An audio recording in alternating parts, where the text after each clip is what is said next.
नमस्कार, मैं रवीश कुमार। जरा एक पल रुकिए। वीडियो आगे बढ़ाने से पहले दिल पर हाथ रखकर खुद से एक सवाल पूछिए। अगर सत्ता के गलियारों में सब कुछ ठीक ठाक चल रहा होता तो क्या आज इतनी खामोशी, इतनी बेचैनी और इतने तीखे बयान सुनाई देते हैं?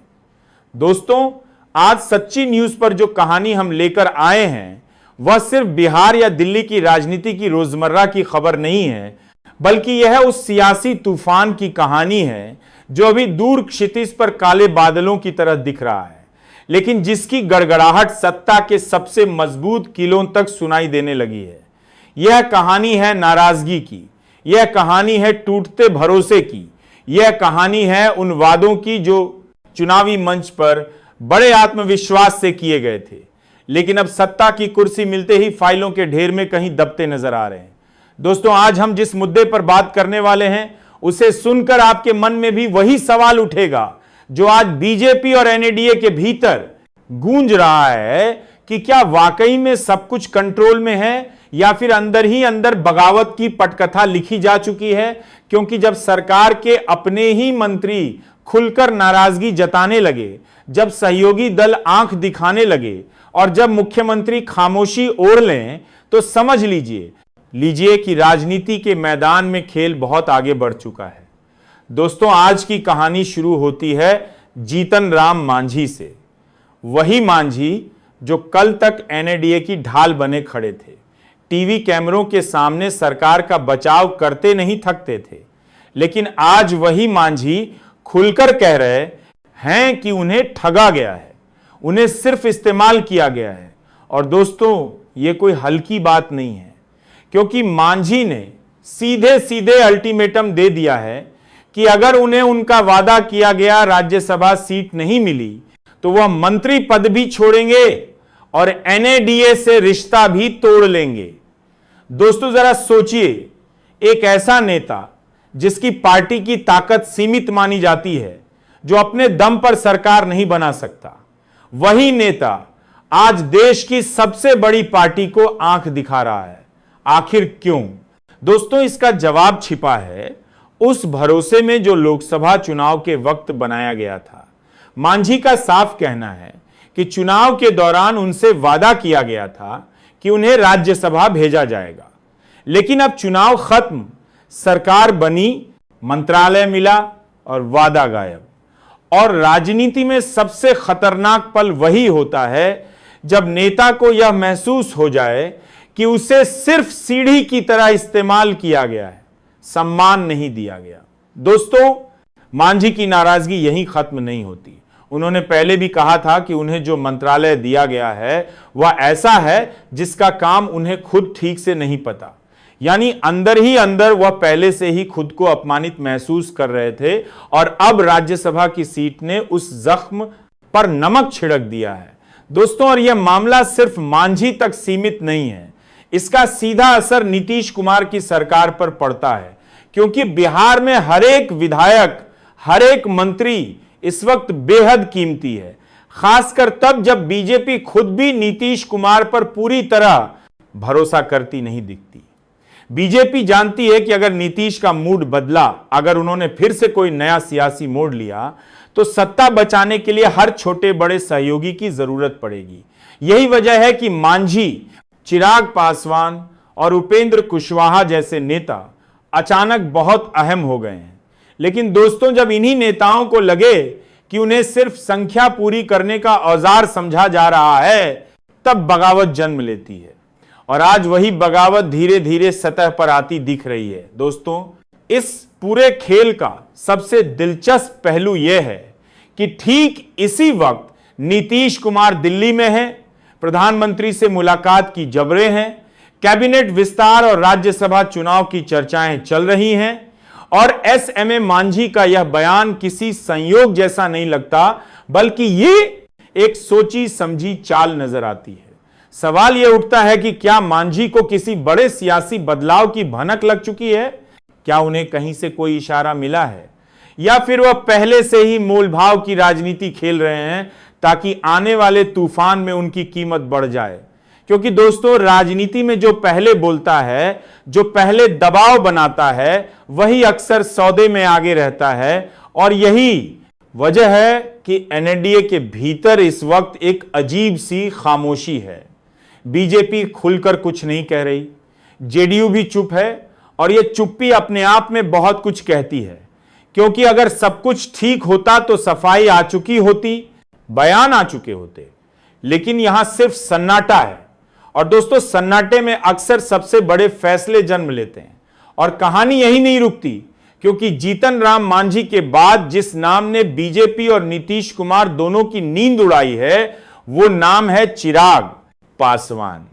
दोस्तों यहां भी मामला सिर्फ एक बयान का नहीं है, बल्कि धीरे धीरे अलग राह चुनने का है, चुपचाप अपनी जमीन तैयार करने का है। और यही राजनीति का सबसे खतरनाक रूप होता है। चिराग पासवान वही नेता हैं जिन्होंने खुद को रामविलास पासवान की राजनीतिक विरासत का असली वारिस बताया। वही नेता जिनके कंधों पर बीजेपी ने कभी दलित वोट बैंक साधने की बड़ी जिम्मेदारी रखी थी, लेकिन आज वही चिराग पासवान खुलकर कह रहे हैं कि उन्हें बिहार में डिप्टी सीएम बनाया जाना चाहिए। दोस्तों जरा सोचिए, एनडीए के अंदर रहते हुए इस तरह की मांग करना कितना बड़ा संकेत है। इसका मतलब साफ है कि अब वह खुद को सिर्फ सहयोगी नहीं बल्कि सत्ता का बराबर का हिस्सेदार मानते हैं। लेकिन उस वक्त बीजेपी और जेडीयू ने इस मांग को हल्के में ले लिया, बात टाल दी गई। और राजनीति में जब बात टाली जाती है तो नाराजगी अपने आप बढ़ जाती है। दोस्तों चिराग यही नहीं रुके, उन्होंने यह भी ऐलान कर दिया कि वह खुद विधानसभा चुनाव लड़ेंगे और 2030 की तैयारी कर रहे हैं।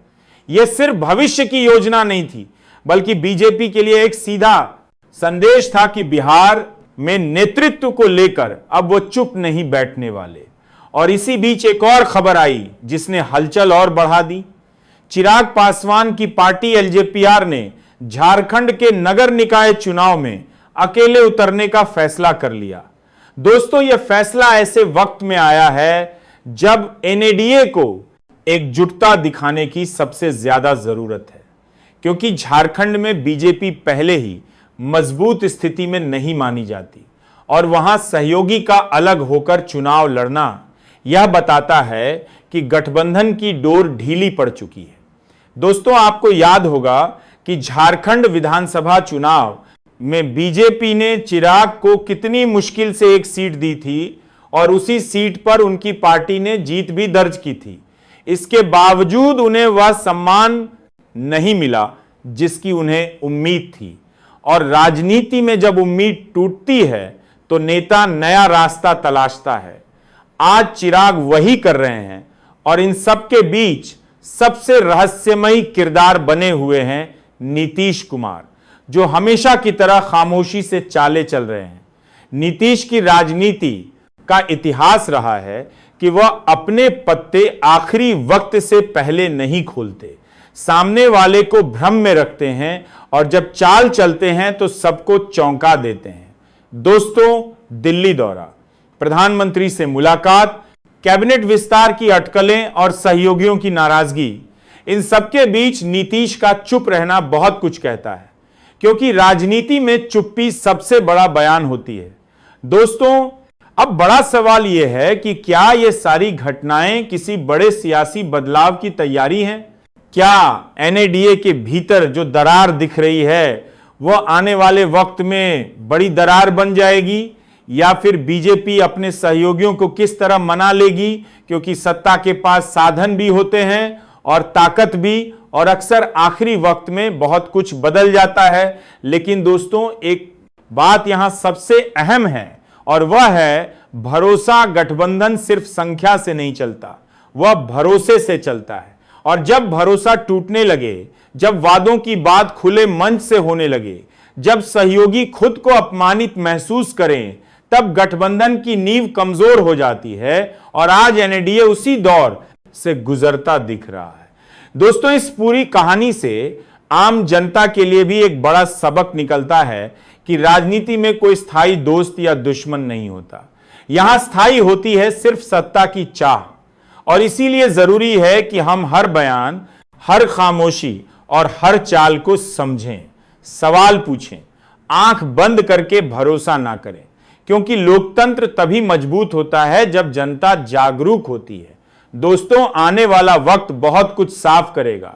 राज्यसभा चुनाव बताएंगे कि मांझी की धमकी कितनी मजबूत थी।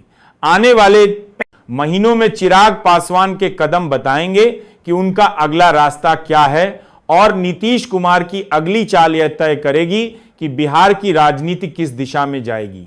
लेकिन इतना तय है कि जो सियासी तूफान अभी संकेत दे रहा है वह जल्द ही पूरी ताकत के साथ सामने आएगा, और देश संदेश पर हम उसी तूफान की हर आहट आप तक पहुंचाते रहेंगे, ताकि आप सिर्फ खबर ना देखें बल्कि खबर के पीछे का खेल भी समझें।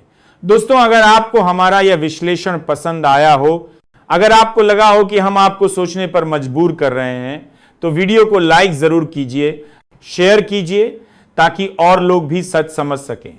चैनल को सब्सक्राइब कीजिए, क्योंकि अगला वीडियो और भी बड़े खुलासे के साथ आने वाला है, और यकीन मानिए आगे जो होने वाला है वह आज से भी ज्यादा चौंकाने वाला होगा। तब तक सोचते रहिए, सवाल करते रहिए और देखते रहिए। जय हिंद।